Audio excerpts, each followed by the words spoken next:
And criticize the advocacy, if you would, please. Give us your thoughts on how Joe Neguse did with this portion of the presentation. What did you like? What didn't you like? Share your thoughts, please.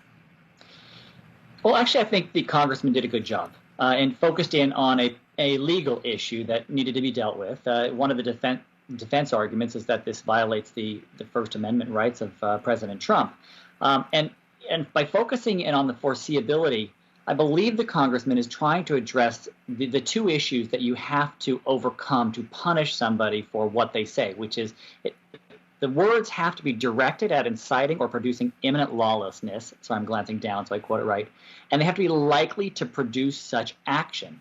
I think if the impeachment managers can prove that violence was foreseeable, well, then it goes directly to those two issues of the imminent lawless action and likely to produce such an action. So I really think he did a good job. But if I could just circle back to what I said last hour, which is at the end of the day, the legal issues are not really the most important issue here, because this is a political proceeding.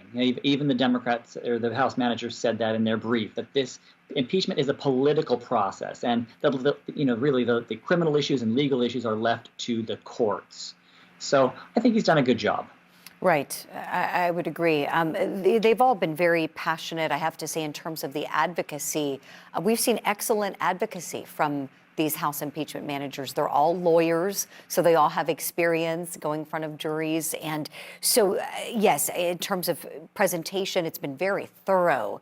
And I like your point, too, about, what link has to be established here, right? What link needs to be made? And we're going to see the arguments refuting that tomorrow in terms of the words said and what may have been the result or not the results. All right.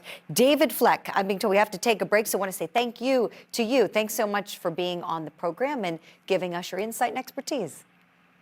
My pleasure. Take care. All righty. When we come